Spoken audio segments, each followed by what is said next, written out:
अंतर्यामी अधिकरण चल रहा था। पूर्व पक्ष लगभग पूरा हो गया। सिद्धांत गति कुतः, यह परमात्मा ही होना चाहिए, दूसरा नहीं। अंतर्यामी जो दैवादियों में कहा गया है वह परमात्मा ही लेना उचित है। नान्येति कुतः तद्धर्म व्यपदेशात्, तस्य परमात्मनो धर्माः ये निर्दिश्यमाना दृश्यन्ते, क्योंकि तस्य धर्म इति तद्धर्म, तस्य मने कस्य परमात्मनः धर्माः यह निर्दिश्यमाना दृश्यन्ते। पृथ्वी आदि तावत् अधिदैवादि भेद भिन्नम समस्तम विकार जातम, जो पृथ्वी आदि जितने भी हैं वे अधिदैवादि भेद से भिन्न भिन्न कहा गया, और उस बताया गया समस्त पर्यायों में हो गया है समस्त विकार जातम, सारा विकार समूह को ही एक तरह से गिना दिया उन्होंने।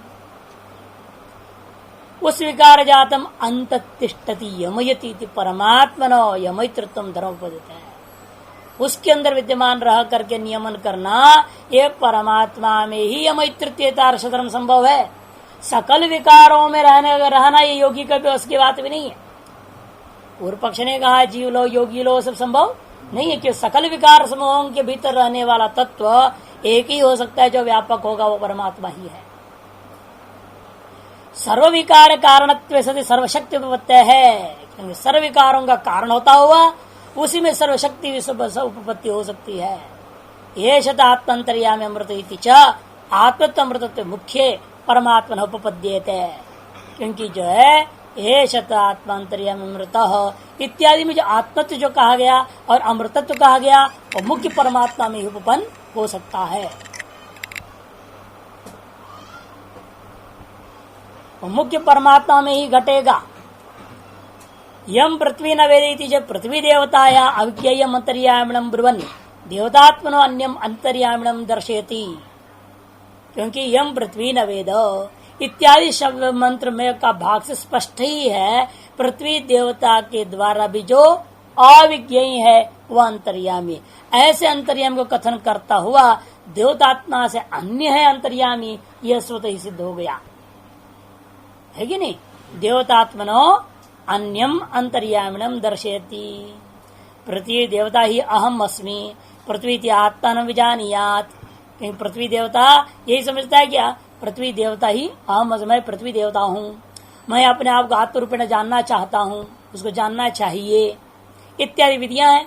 तथा अदृष्टो श्रुतः इत्यादि उपदेश रूपादि वीन परमात्मा उपपद्यते है, और अदृष्ट अश्रुत अरूपम इत्यादि जो शब्द हैं ये स्पष्ट प्रतीत है कि परमात्मा में ही घटेगा, कि जो देवता है उसे भी रूप है, जीव है उसे भी रूप है, योगी है वो भी रूपवान है, जितने भी ये सब रूपवान पदार्थ हैं। अरूपी पदार्थ तो एकमात्र परमात्मा है, ब्रह्म ही, दूसरा तो है नहीं। ये तो अकार्यकरण से परमात्मा ने यमयतृत्व नोपदित थी, जो पूर्व पक्ष ने कहा था, लेकिन कार्य कारण भाव से रहित वह परमात्मा में निर्गुण निराकार विशुद्ध में कैसे यमयतृत्व आ जाएगा।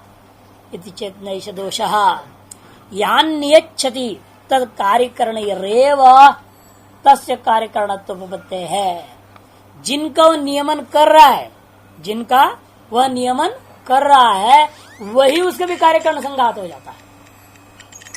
जिन कार्यकरण संघात का नियमन कर रहा है उन कार्यकरण संघात वाला वो हो जाता है, उसके लिए अपना कोई स्वतंत्र कार्यकरण संघात की जरूरत नहीं है।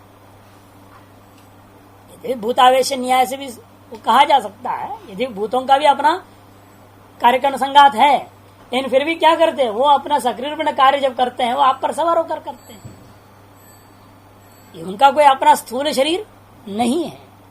यद्यपि सूक्ष्म शरीर है, कारण शरीर है, लेकिन दृष्टांत विषम लेकर के आप इतना तो बोल सकते हैं ना, जैसा स्थूल शरीर अपना न रहते हुए भी भूत प्रेतों ने क्या किया, दूसरे का स्थूल शरीर को अपना सारा काम काज कर दिया,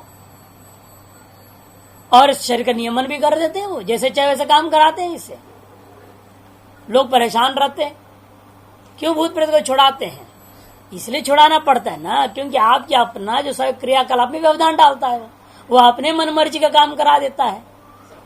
इसका मतलब वो स्थूल शरीर का नियमन कर रहा है, आपके स्वेच्छापूर्वक नियमन को बाध करके वह परीक्षा से नियमित होकर आप अपना कार्य कर रहे हैं, शरीर कार्य कर रहा है। इसलिए देखो, उसका अपना कोई स्थूल शरीर नहीं, दूसरे का स्थूल शरीर से वो अपना स्थूल शरीर वाला होकर के सब काम यथा किया है। तद्वत यहाँ पर कह सकते हैं आप, समस्त कार्य कारण के संघात शरीर के अपना निजी शरीर न होने पर वो परमात्मा दूसरों की कार्य कारण संघात के माध्यम सकल व्यवहार को नियमन को कर सकता है। इसे कहते यान नियच्छति तत्कार्य करणैरेव, जिनका वो नियमन कर रहा है, हाँ, उन्हीं के कार्य करण संघात के द्वारा वह परमात्मा भी कार्य करण संघात वाला हो जाता है। तस्यापि अन्यो नियंता इति अनवस्था दोष संभवती, उसका भी कोई दूसरा नियंता है, उसका भी जो तीसरा ऐसा करके इसलिए अनवस्था दोष भी नहीं आएगा। यदि वो भी शरीर वाला होगा तो यह अनवस्था दोष आ जाएगी कि उस शरीर के अंदर भी कोई दूसरा होगा अंतर्यामी, तो उसको नियमन करेगा। ये हम सबको नियमन कर रहा है और उसका भी नियमन कर कोई दूसरा होगा, इसलिए से अनवस्था दोष हो जाएगा। इसलिए उसको कार्य करने संघात वाला मानना उचित ही नहीं बनता। तस्यापि अनियंत्रित अनवस्था दोष न संभवते, क्यों? भेदाभावात्, पारमार्थिक दृष्टिया जीव और अंतर्यामी में कोई भेद ही नहीं है। जीव और अंतर्यामी में वास्तविक कोई भेद नहीं है। भेदे ही सती अनवस्था दोष उपपत्ति तस्मात् परमात्मा ही अंतर्यामी, भेद होने पर ही अनवस्था दोष आप दे सकते हो, लेकिन यहाँ पर भेद का कोई कारण ही नहीं रह गया, अतः वह परमात्मा ही अंतर्यामी शब्द से ग्रहण करना चाहिए। पूर्व पक्षी कहता है, फिर भी जो आया था पहले प्रधान को ले लो, उसके लिए अलग सूत्र बनाते हैं। न च स्मार्तम अतद्धर्माभिलापा, न च स्मार्तम, स्मृति सिद्ध जो वस्तु उसका नाम स्मार्त, स्मृति सिद्ध पदार्थ। कौन सी स्मृति? कपिल स्मृति, सांख्य स्मृति के द्वारा प्रसिद्ध जो पदार्थ है प्रधान, वही यहाँ पर अंतर्यामी शब्द वाच्य है। ऐसे कहते न च स्मार्तम, कथम? तद्धर्माभिलापा अतद्धर्माभिलापात। अतद मने प्रधान का धर्म यहाँ कथन नहीं है, अतद धर्म जो प्रधान का धर्म नहीं है, ऐसे तद भिन्न धर्म जो परमात्मा का धर्म का अभिलाप यहाँ पर हो गया है। अतद धर्म की श्रुति में प्रधान से भिन्न कोई चेतन निष्ठ दृष्टि श्रोतित्व धर्मों का भी अभिधान है। स्यादेता वो पक्ष ठीक है, लेकिन जिन हेतुओं को आपने दिया वो सारे हेतु तो प्रधान में भी घट रहा है। आपने कहा अदृष्टत्वादि, अदृष्ट श्रुत रूप वाला प्रधान भी है, अदृष्ट श्रुत रूप वाला। अदृष्टत्वादयो धर्मा सांख्य स्मृति कल्पित प्रधान से उपपद्यन्ते, सांख्य स्मृति परिकल्पित जो प्रधान उसमें भी वह संभव है। रूपादिहीनतया तस्य तैर अभिगमात, क्योंकि रूपादिहीन रूप से ही उस तय ही मैंने सांख्य ही तस्य प्रधान से अभिगमात, प्रधान को स्वीकार किया है।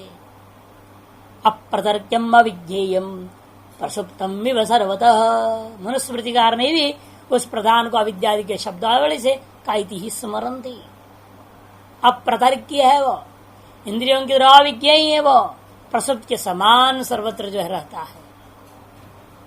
तस्यापि नियंत्रितम सर्विकार कारणत्वात्, और आपने का सर्विकार का कारण है, सर्वशक्तिमत्व हेतु दिया, और सर्विकार कारणत्व प्रधान में है, सर्वशक्तिमत्व भी प्रधान के अंदर है, तो आप यही दिया वो सारे हेतु उसमें जा रहा है।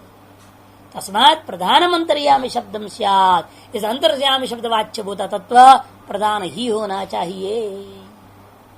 कहते इसका तो निराकरण पहले खा चुके। ईक्षतेरणा शब्दम, ईक्षितृत्व रूपी कामना करना, संकल्प करना रूपी हेतु को लेकर के हमने खंडन कर ही दिया है। इधर निराकृतम अपनी सत प्रधानम यह अदृष्टत्व उपदेश संभव पुनर्आशंक्यत है। इधर भी पहले इच्छित्रादि हेतु को लेकर खंडन कर चुके हैं, जगत कारण प्रदान नहीं हो सकता। फिर भी यहाँ पर दोबारा पूर्व पक्षी इसलिए हो गया क्योंकि अदृष्टत्व, सर्व का विकार कारणत्व, सर्वशक्तिमत्व इत्यादि जिन हेतुओं का प्रस्तुत कर रहे हैं वह प्रधान में भी घट रहा है। अतएव यहाँ पर दोबारा पूर्व पक्ष संशय को उत्पन्न किया है। पुनराशंक्यते अत उत्तरम उच्यते, इसे दोबारा उसका जवाब देना पड़ रहा है। न च स्मार्थम प्रधानम अंतर्यामी शब्दम भवितुमर्हति, अंतर्यामी शब्द वाच्य स्मृति प्रसिद्ध प्रधान तत्व को ग्रहण नहीं कर सकते। क्यों? कस्मात हेतु हो? अतत धर्माभिलापात। कहते किस हेतु से आप कह रहे हो? कहते अतत धर्माभिलापात। यद्यपि अदृष्ट उपदेश प्रधान से संभवते, यद्यपि अदृष्टत्व जो उपदेश है वो प्रधान के अंदर भी संभव है, तथापि न दृष्टित्वादि उपदेश संभवते। फिर भी दृष्टित्वादि जो कहा गया वो नहीं घटेगा, क्योंकि वह केवल अदृष्टि का अदृष्टो दृष्टा, अश्रुत श्रोता, अमतो मनता, अविज्ञातो विज्ञाता है। केवल अदृष्ट अश्रुत आदि कहे होते तो आपका पक्ष मजबूत था, लेकिन यहाँ पर दृष्टित्व श्रोतृत्व भी साथ में कह दिया है, और वो आपके प्रधान में संभव नहीं, क्योंकि वो तो जड़ है। तो चेतन का धर्म है दृष्टि श्रोतृत्वादि। न दृष्टित्वादि उपदेश तस संभवती प्रधान से अचेतनत्व तैर अभ्युगमात, क्योंकि उन सांख्य दर्शनों के वालों के द्वारा जो है क्या उस प्रधान को अचेतन मान लिया गया है। और अदृष्टो दृष्टा, श्रुत श्रुता, अमंतो अमतो मनता, अविज्ञातो विज्ञाता यदि वाक्य शेष यह भवती। इसी बृहदारण्यक विषय जिसको लेकर चर्चा कर रहे हो, यहीं पर वाक्य शेष में बात कही गई है। आत्मत्व अपि न प्रधान से बुद्ध है, अतएव आत्मत्व भी प्रधान में नहीं आ सकता। यदि प्रधानम आत्मत्व दृष्टित्वादि असंभवात नान्तरे अभिगम्यते। पूर्व पक्ष से ठीक है, चलो जड़ है अंतर्यामी, उसमें आपने कहा अदृष्टित्व जो आत्मत्व दृष्टित्व इत्यादि नहीं हो सकता है, लेकिन जीव में तो हो जाएगा। प्रधानम आत्मत्व दृष्टित्वादि असंभवात, हाँ, यदि न विगम्यते अंतर्यामी शब्द न विगम्यते तर्हि शारीरस अंतर्यामी भवतु, शारीरस्तरी अंतर्यामी भवतु। फिर तो शरीर को ले लीजिए, ये तो चेतन है, दृष्टा श्रोता मंत्र तो उसके अंदर आ भी रहा है। आपके ये हेतु भी सब उसमें आ जाते हैं। शारीरस्तरी अंतर्यामी भवतु कि शारीरो ही चेतनत्वा दृष्टा श्रोता मंत्र विज्ञाता च भवति आत्मा च प्रत्यक्त्वा, क्योंकि जो उसके अंदर चेतन होने के नाते दृष्टित्व श्रोतृत्व मंत्रत्व विज्ञातृत्व सकल धर्म आ जाएंगे, और साथ साथ आत्मत्व भी आ जाएगा, क्योंकि प्रत्येक चैतन्य है। अमृतश्च धर्माधर फल उपभोग उपपद्य है। अमृत शब्द से क्या लेना है यहाँ पर? पारमार्थिक अमृतत्व नहीं, अमृत बने जो धर्माधर फल का उपभोग। स्वादु पिपलम अति का, वहां स्वादु पिपलम का अर्थ भी यही किया था आपने। हाँ, मीठे मीठे अपने जो कर्म फल भोग है उसका प्राप्त करता है। तो ये भी अमृतत्व को सापेक्ष अमृतत्व लेकर के धर्माधर्म का फल भोग पर लगाओ तो शरीर में भी अन्वय हो जाएगा। अदृष्टत्व धर्म शारीर प्रसिद्ध, और अदृष्टत्व धर्म भी शारीर प्रसिद्ध है। तभी तो नचिकेता पूछा अस्तित्व के नास्तिक कह दिया। कुछ लोग अस्ति कहते, कुछ नास्तिक कहते। यदि प्रत्यक्ष होता तो संशय कहां से होगा अस्ति नास्तिक का? जिस वस्तु के प्रत्यक्ष है उस वस्तु के बारे में कभी संशय होता नहीं है या नहीं है। निश्चित रूप में शारीरात्मा के अंदर अदृष्टत्व आदि भी है, अतएव संशय का विषय हो गया। दृष्टित्व होता हुआ है, लेकिन किसी इंद्रिय आदि के द्वारा वो अदृष्ट है, अतएव संशयग्रस्त भी हो गया। दृष्टित्व अनुभव का विषय तो बन रहा, लगता है कि मैं हूं, यह अनुभव तो आ रहा है, लेकिन मैं हूं, लेकिन मैं आत्मा हूं। आत्म शब्द से सर्वव्यापक सर्वाधन इत्यादि जो किया ना, आत्म शब्द का अर्थ वो सारे अर्थ वाला मैं हूं, ये तो कोई नहीं मान सकता। कैसे होगा? क्योंकि उसमें सारी बातें घटती नहीं अपने में, इसलिए संशय तो है ही। सिद्ध है कि अधिष्ठात्व धर्म शारीरे प्रसिद्धा, अतः संशय का निवारण करने के लिए ये सारे धर्म जिसमें घट रहा है उसको ले लीजिएगा। तो लेंगे तो शरीर में घट रहा है, अतः उसको लेना चाहिए। दर्शनादि क्रियाया कर्तृ प्रवृत्ति विरोधा, दर्शनादि क्रियाया कर्तरी प्रवृत्ति विरोधा। और दूसरा क्या है? जो दर्शनादि क्रिया है अर्थात जो दर्शन कर्ता के द्वारा दर्शन क्रिया का विषय नहीं होता है, क्योंकि न दृष्टेर दृष्टारम पश्य है, न दृष्टि कहने वाले तात्पर्य है न दृष्टि दृष्टारम पश्य है। बुद्धि परिणाम रूपा दृष्टि के दृष्टा को तुम उस दृष्टि से नहीं देख सकते हो। ये जो कहा जा गया वह ज्ञापन करता है। दर्शनादि क्रिया की प्रवृत्ति का कर्ता में विरोध प्रतिपादित है। अर्थात जो दर्शन करता है वह दर्शन क्रिया का कभी विषय नहीं होता, अतएव वो अदृष्ट है। और दर्शन क्रिया का कर्ता कौन? ये शारीर जीवात्मा, और वो अपने ही दर्शन क्रिया का विषय नहीं बन सकता, अतः वो अदृष्ट हो गया। अतः अदृष्टत्व गुण तो आसानी से जीव में आ जाता आपकी श्रुतियों के आधार पर ही।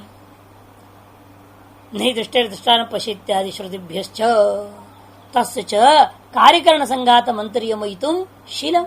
और ये शारीरिक जीवात्मा जो है अपने इस कार्यकरण संघात का नियमन करने का स्वभाव वाला भी है। जब चाहता है तब नहाता है, धोता है, जो सब कर लेता है। जाके देखो ना, ऑपरेशन करा लेता है, फड़वा लेता है, सब कुछ कर लेता है ना। स्वातंत्र नियमन आप कर रहे हैं, अपनी मर्जी से चला रहे हैं। अब सोच नहीं होती है तो कोई दवा दुआ लेकर के जबरदस्ती इसको कराएंगे, छोड़ेंगे नहीं। कराए होते कि नहीं कराते हो? नियमन कर रहे हो आप अपने कार्यकरण संघात का ऊपर पूरा अपना शासन चलाते हैं। कभी कभी नहीं चलते बात अलग चीज है, प्रारब्ध कर्म के अंदर डाल दिया जाएगा, है कि अनिच्छिन्न विवाह वाली कोटि में डाल दो उस चीज को। इन सामान्य रूप में तो आप नियमन कर ही रहे हैं। अम्मा उठना नहीं चाहता है, ये सोते रहना चाहता है, आप अलार्म लगा के रख देते हो, नहीं उठूंगा, जबरदस्ती उसको उठा देते हो। अलार्म आवाज देते तो उठ जाते हो कि नहीं उठ जाते हो?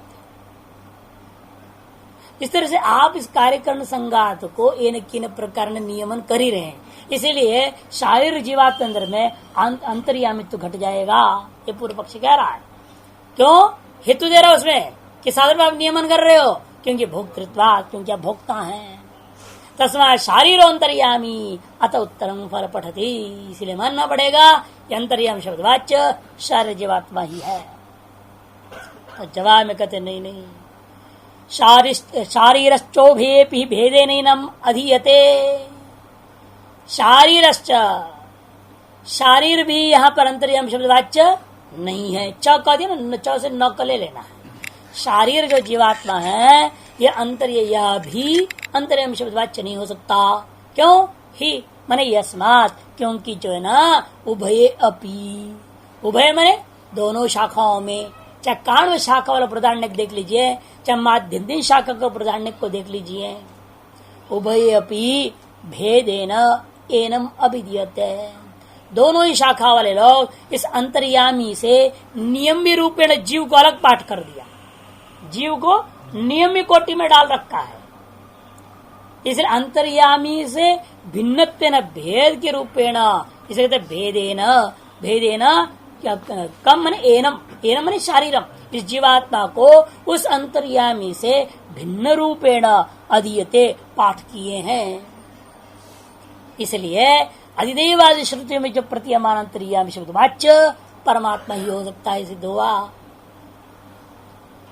नेति पूर्वत्र पूर्व सूत्राद अनुवर्तते, चकार के आधार पर न जो पूर्व सूत्र से अनुवृत्ति कर लेना। शारीरश्च नान्तर्यामी इष्यते है।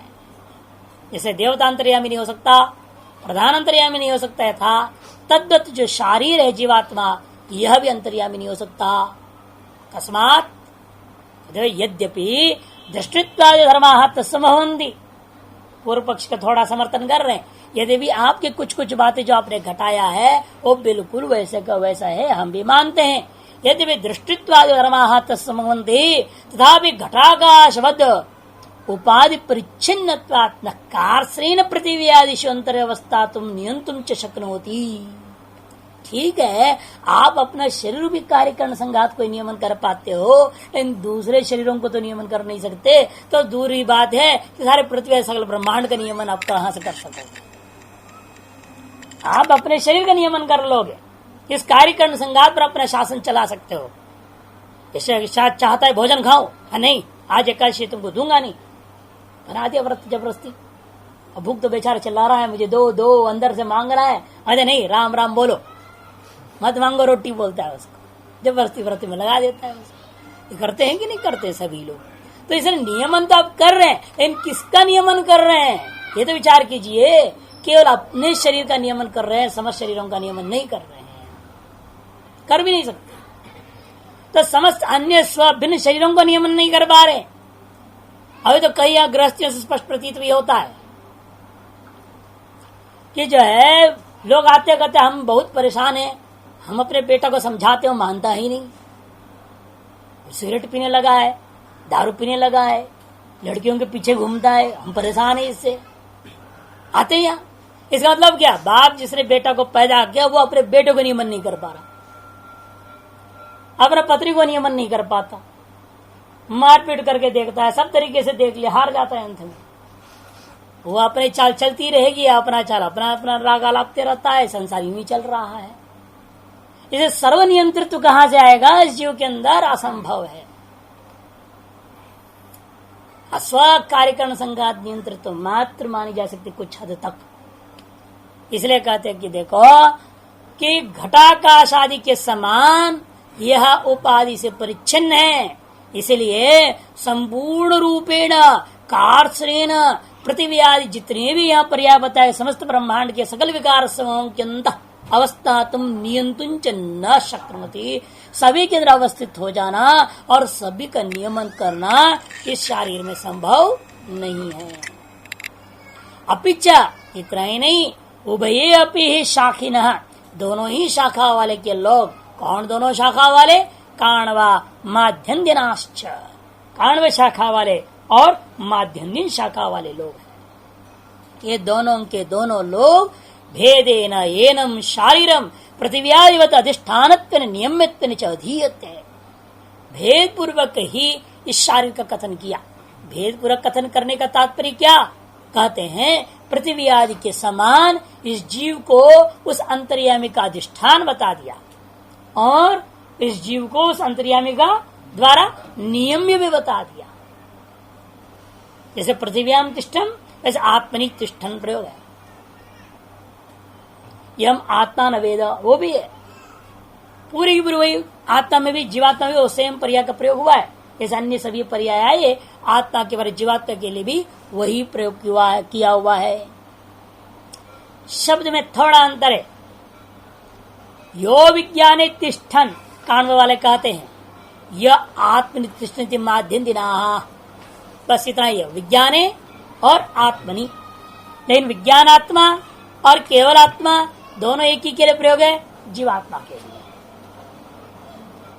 कोई समझा रहे हैं यह आत्मतिष्ठ नित्यस्मिन् तावत् पाठे भवति आत्म शब्द शारीरस्य वाचक। यहाँ पर आत्म शब्द जो है ना शारीर का वाचक सुस्पष्ट ही है। तस्मात् शारीराद अन्य ईश्वर अंतर्यामी सिद्धम, इस शारीर से कोई भिन्न या जो अंतर्यामी शब्द से ग्रहण होना ही चाहिए, सिद्ध हो गया। लेकिन इतना ही नहीं, यो विज्ञाने तिष्ठन् इत्यस्मिन्नपि पाठे विज्ञान शब्द ने शारीर उच्यते। यो विज्ञाने तिष्ठन्, यहाँ पर भी जो पाठ ऐसा भी मान लो तो वहाँ विज्ञान शब्द के द्वारा शारीर का ही कथन किया है। क्यों? विज्ञानमयो ही शारीर, विज्ञान बहुल विज्ञान प्राय शारीर होता, शारीरात्मा होता है। तस्मात् शारीराद अन्यो ईश्वरो अंतर्यामी सिद्धम, इस शारीर से भिन्न कोई ईश्वर नाम का वस्तु है जो अंतर्यामी हो सकते हैं, बात सिद्ध हुआ। कथम पुनरेकस्मिन् देहे दो दृष्टारोपपद्यते, समस्या हो जाएगा। ये अंतर्यामी भी दृष्टा है और जीवात्मा अपने भी दृष्टा खुद, तो दो दो दृष्टा कैसे हो सकते हैं? एक शरीर और दो दो दृष्टा और दोनों अपने नियमन करने लग जाए तो काम खराब हो जाएगा। एक ईश्वर कहेगा तुम दक्षिण चलो और जीवात्मा कहने मैं उत्तर चलूंगा, फिर कैसे होगा काम? ये कहेगा मैं मुंह से खाऊंगा, कहता नहीं खाऊंगा।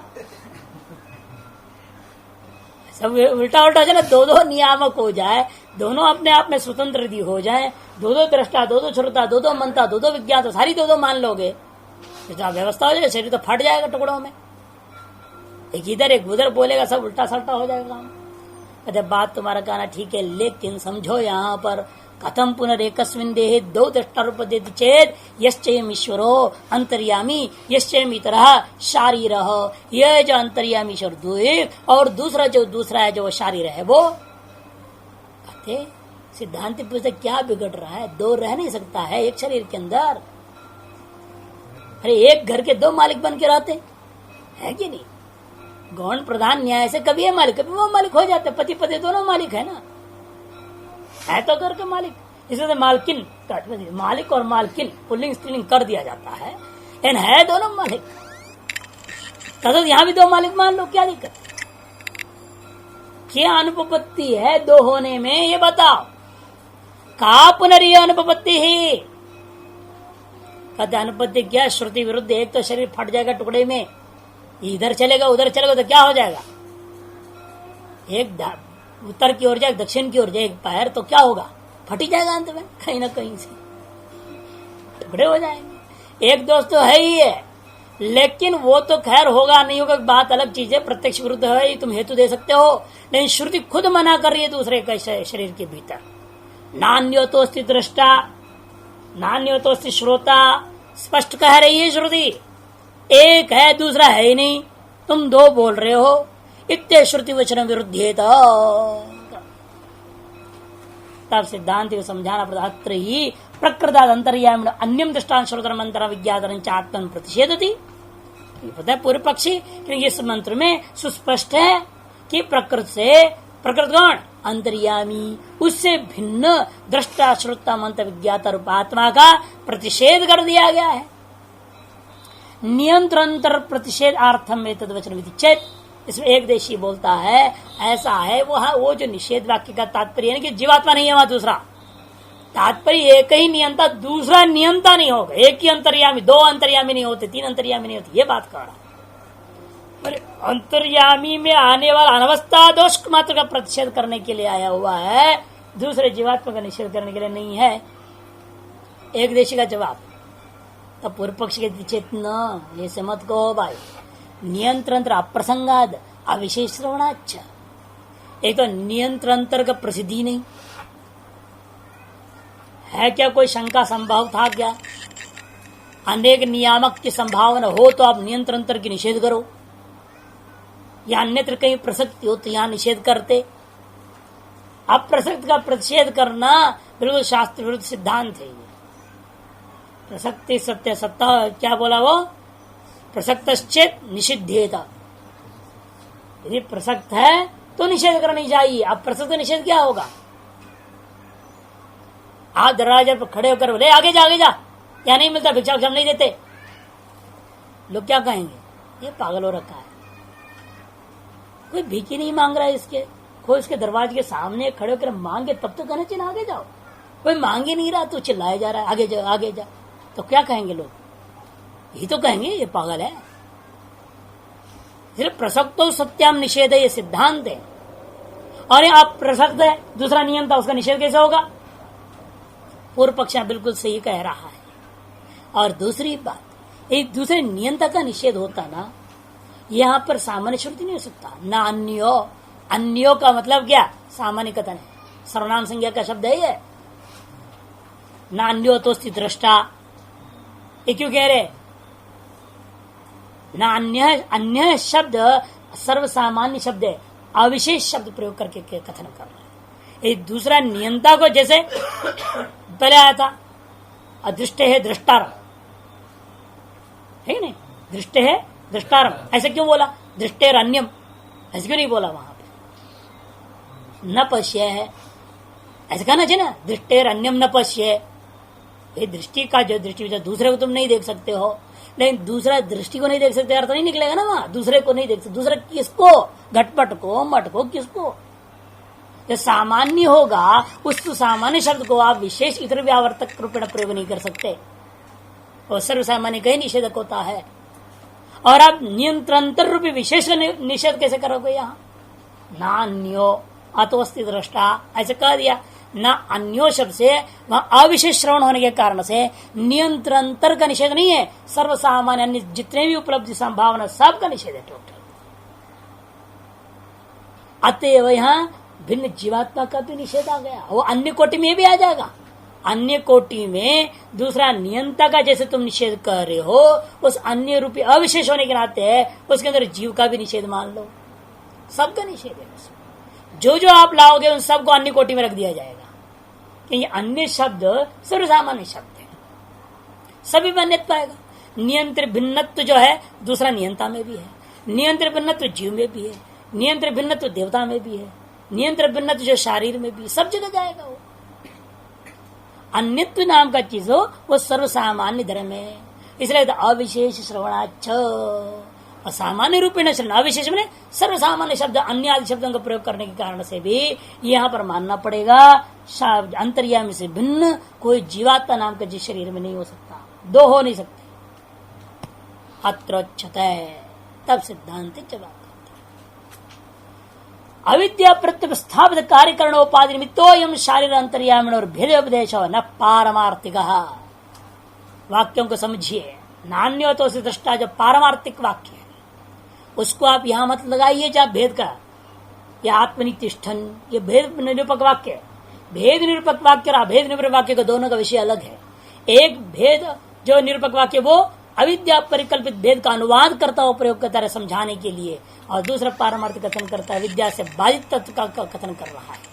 अविद्या जब बाधित हो जाए तब क्या स्थिति रहती है उस स्थिति का कथन कर रहा है नान्य तो दृष्टा।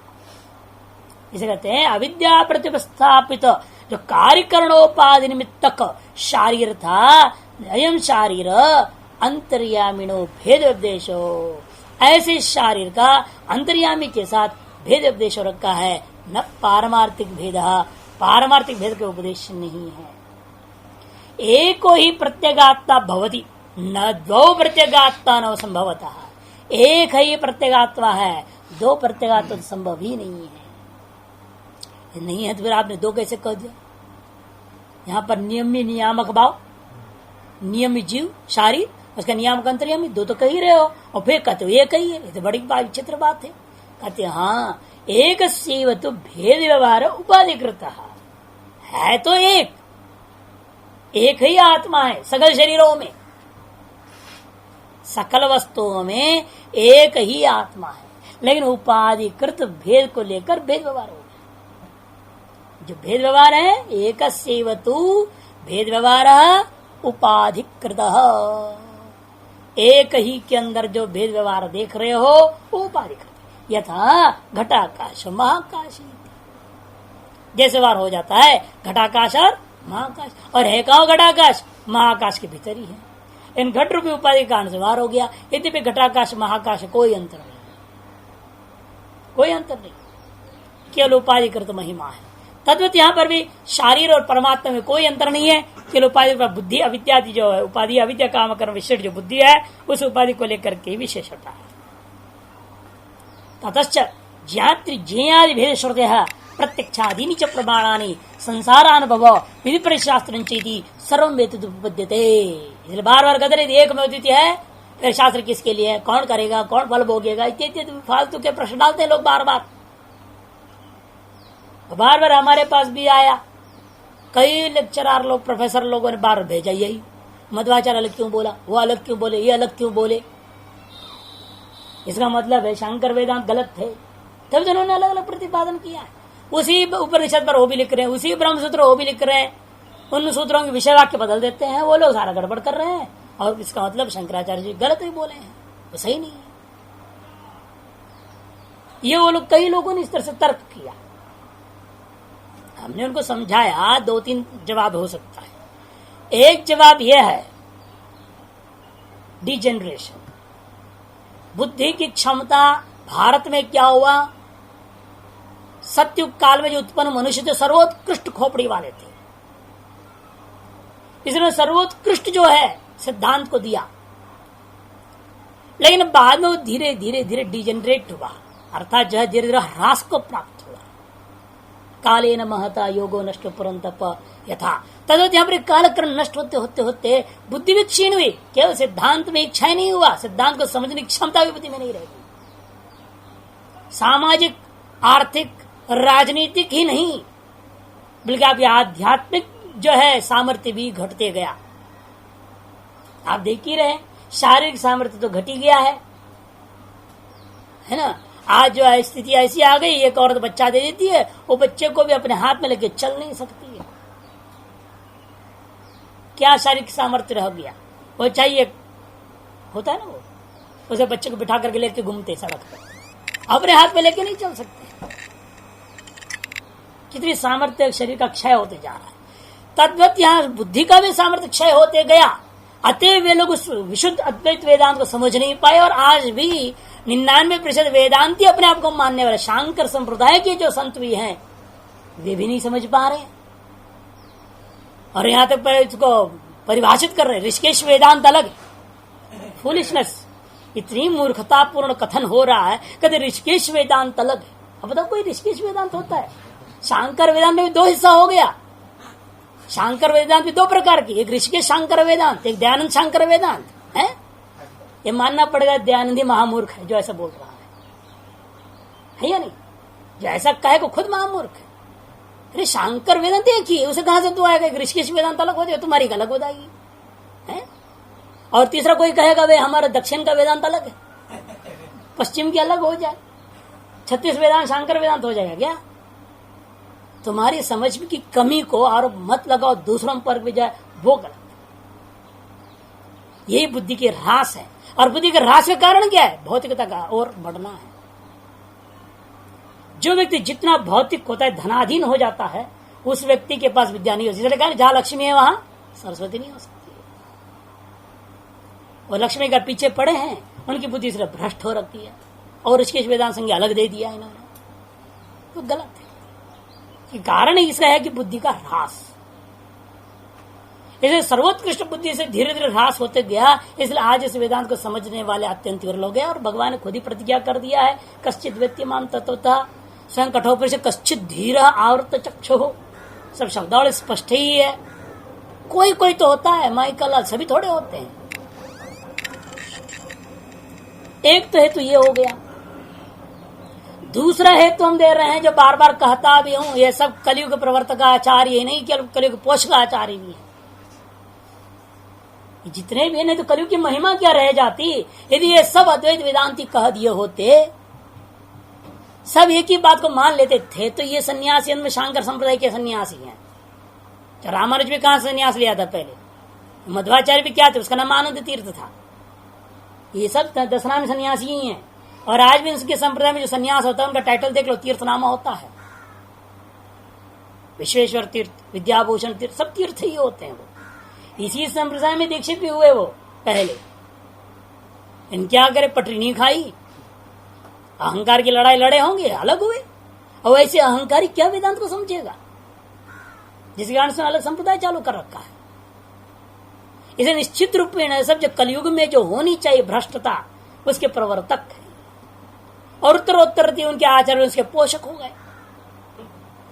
कलयुग के प्रवर्तक और पोषक आचार्य सब है। ये दूसरी जवाब है।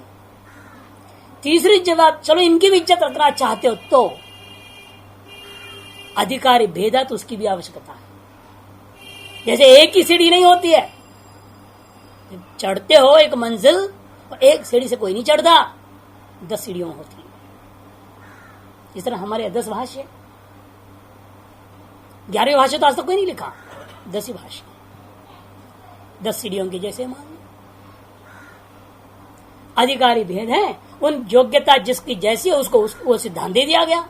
अपने उसे पलो भाई तुम, जब वो सिद्धांत तुम्हारे पच जाए तो अगले सिद्धांत में अपने आप आ जाओगे, स्वतः ही व्यक्ति का हो जाएगा।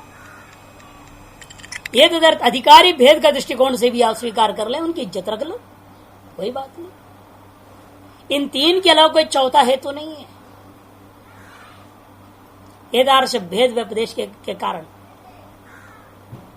अतएव ये जो बार बार लोग कहते हैं कि नहीं हो सकता, जिसके जवाब दे रहे भाष्यकार, क्योंकि ये सब कुछ उपाधिकृत भेद को स्वीकार करके ज्ञात ज्ञेयादि भेद की श्रुतियां, प्रत्यक्षादि प्रमाण, संसार का अनुभव, विधि प्रशेष शास्त्र, ये सब कुछ उपपन्न हो जाता है। कुछ भी अनुपत्ति दोष नहीं है। तथा च श्रुति यत्र ही द्वैतम इव भवति तद इतरम पश्यति। यदि अविद्या विषय सर्व व्यवहारम दर्शेती, वहां सकल व्यवहार इतर को देखता है, स्पष्ट ही कह दिया। यत्र तत्वस्य सर्वम आत्मैव भूत तत्केन कम पश्यति। विद्या विषय सर्व व्यवहारम वारयति। इस विद्या विषय सकल व्यवहार का खंडन कर रहे हैं वो। अतएव अंतर्यामी शब्द वाच्य यहाँ पर ब्रह्म ही हो सकता, और शारीर भी नहीं, देवता भी नहीं, प्रधान भी नहीं। अदृश्यत्वाधिकरणम, अगला अधिकरण आरंभ होता है अदृश्यत्वाधिकरण। इसका अधिकरण सार, यहाँ प्रत्युदान संगति है, कि पूर्व अधिकरण में आपने प्रधान विरोधी दृष्टित्वादि चेतन धर्म को लेकर के आपने निषेध किया है ना। और अब इस अधिकरण में करने क्या जा रहे हो, विरोधी धर्म तो यहां पर उपदिष्ट नहीं है। जिस विषय वाक्य के मुंडकोपनिषद का ले रहे हैं उस मुंडकोपनिषद में वहां पर ये नहीं आया अदृष्टो दृष्टा, ऐसा नहीं आया, सीधे केवल निषेध पर की वाक्य है। वहां पर जो है व्यतिरेक मुख से कहा गया, अन्वय मुख से है नहीं, अतएव चेतन धर्म है नहीं वहां।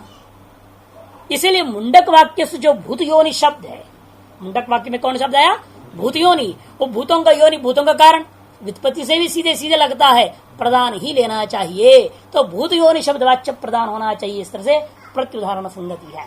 पूर्वोक्त वाक्य का उदाहरण के प्रति वृद्ध उदाहरण उठा करके जवाब दिया जा रहा है। वहां चेतन धर्म होने के कारण से आप भूतों का कारण आदि शब्द से भले ही ब्रह्म ले लिए, लेकिन यहाँ पर आपको तो लेना ही पड़ेगा प्रधान को। इस प्रत्युदाहरण संगति से अधिकरणांतर जो है आपका रहा है छठा अधिकरण है। भूतयोनि प्रदानम वा जीवो वा यदि व ईश्वर आद्यो पक्ष उपादान निमित्तता विधानतः ईश्वरो भूतयोनि स्यात् सर्वज्ञत्वादि कीर्तनात् दिव्याद्युक्तेर्न जीव स्यात् न प्रदानम विदोक्तितः।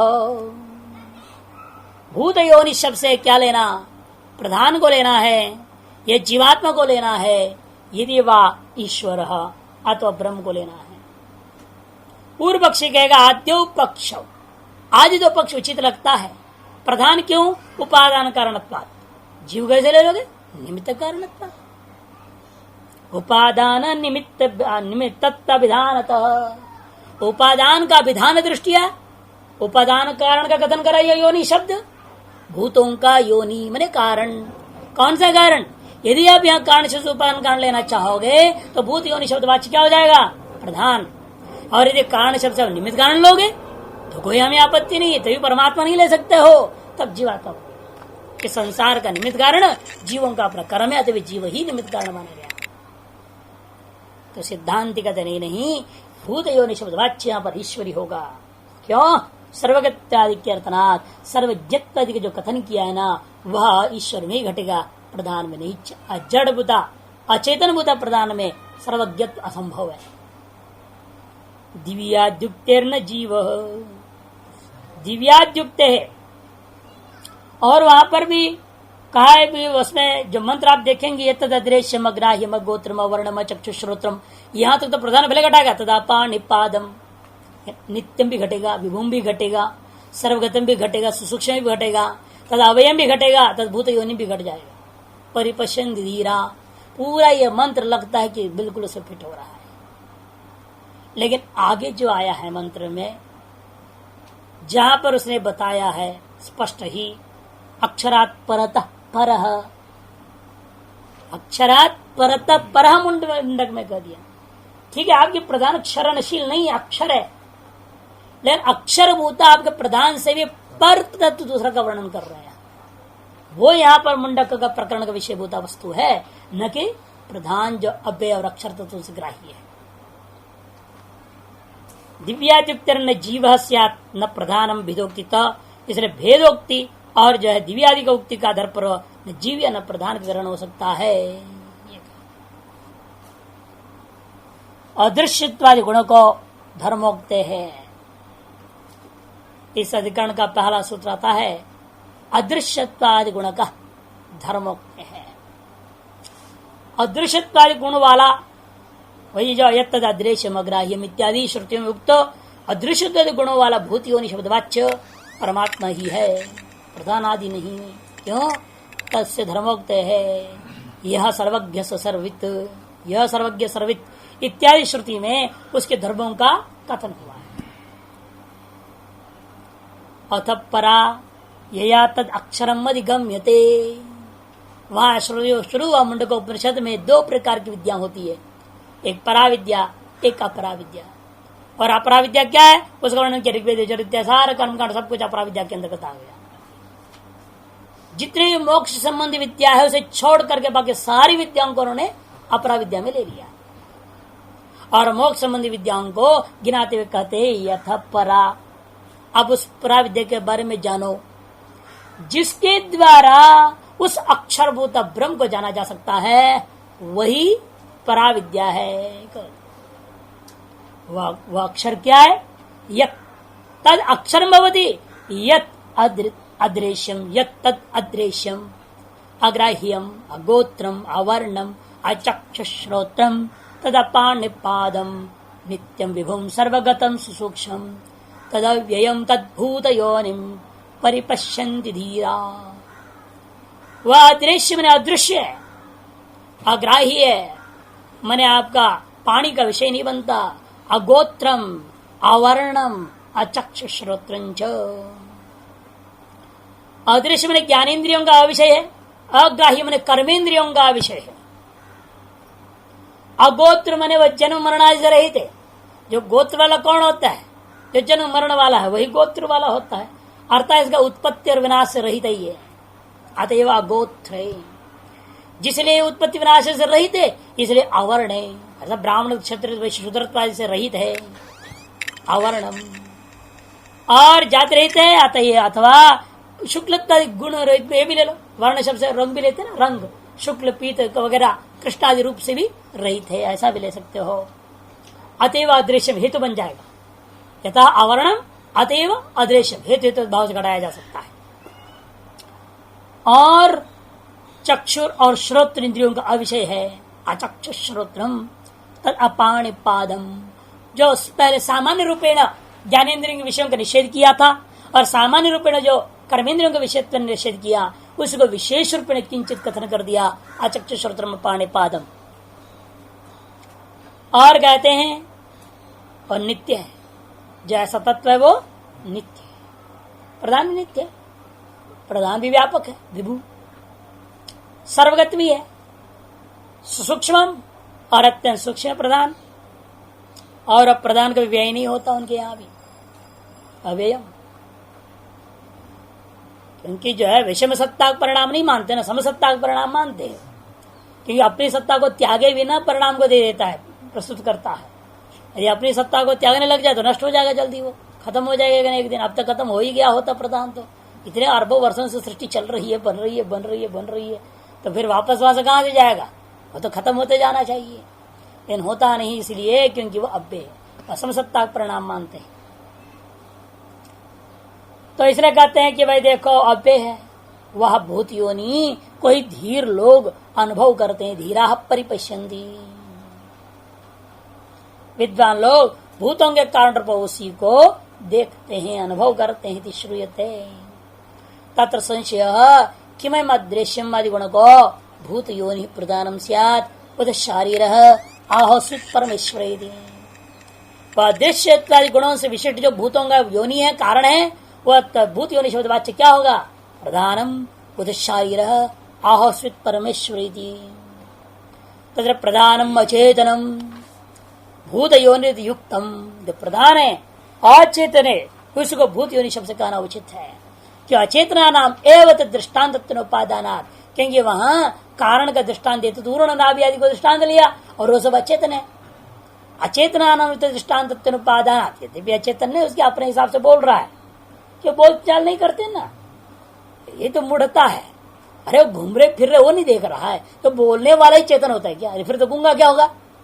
जड़ है, ये तो बनी नहीं। अंधा ही चेतन हो ऐसा तो होता नहीं कि उल्लू अंधा है इसलिए जड़ है, फिर अंधे सब जड़ हो जाएंगे। पशु होने मात्र से उसको जड़ मान लिया आपने, कीट होने के नाते जड़ मान लिया, ये पूर्व पक्ष की अपनी कमी है। यही मान रहा उर्ण नाभि आदि जड़ है, चेतना अधिष्ठित जड़ से ये सब बना, ये नहीं मान रहे हैं, वो जड़ मात्र मान के कह रहे हैं वो कि अचेतना नाम एव तत् दृष्टान्त उपादानात् यथोर्ण नाभिसृजते गृह्णते च यथा पृथिव्याम ओषधयः संभवन्ति यथा सतः पुरुषात् केशलोमानि तथा अक्षरा संभवति यह विश्वम। जिस प्रकार से उर्ण नाभि से वह अपनी एक सृजन कर लेता है, सृष्टि को, जाल को बना लेता है और अंत उस जाल को स्वयं खा जाता है, गृह्णते च, ये साधारण मकड़ियों को नहीं ले सकते यहाँ पर ना। ये मकड़ियां तो जाल बनाते हो, जाल को खाना नहीं जानते और जाल को छोड़ देते हो, मर ही जाते, खुद ही अपने जाल में खुद मर भी जाते हैं, है कि नहीं। इसलिए ये मकड़ी को नहीं ले सकते हैं जो है, ये दूसरी ही है जो कि जाल बनाकर उस जाल को खा भी जाए, क्योंकि सृजते गृह्णते च। एक होता है विचलक्षण, वो पेड़ों में होते हैं, पेड़ों में बैठे रहते, डाली पर बैठे रहते, चुपचाप वो बैठे रहते। बाज पक्षी का जैसे ही इनका डिस्टेंस थोड़ा कम होता है, इतना ही है। उधर से चींटी आ रहा है, कोई कीड़ा आ रहा है, वो देखते रहता है बैठे बैठे। जैसे वो ठीक पोजीशन, उसके स्पीड सब गणित कर लेता है वो ठीक ठाक, वो नीचे ठीक आया नहीं, खट से उतर के उसको पकड़ लेता है, सीधे वो एक तार छोड़ता है, धर करके आता है नीचे। फिर उस कीड़े को लिए हुए मुंह में, विलक्षणता देखिए, मुंह में दबा लिया उसने उस कीट को, जो भी चीज है, उस अपना भोजन को, और फिर दूसरे से उसी धागे को खाते खाते खाते खाते ऊपर चला जाता। आपने भी देखा होगा पेड़ों में ऐसी चीज होते ही, वो है वास्तव में, वो दृष्टांत बनता है। सृजते गृह्णते च यथा पृथिव्याम औषधि संभवंती, जैसे पृथ्वी से औषधियां पैदा हुई, नष्ट कर वहीं लौट गई। यथा सतः पुरुषात, यह जिंदा मनुष्य से केश लोम आदि बढ़ते हैं, तथा उस अक्षर से यह विश्वम संभवती थी।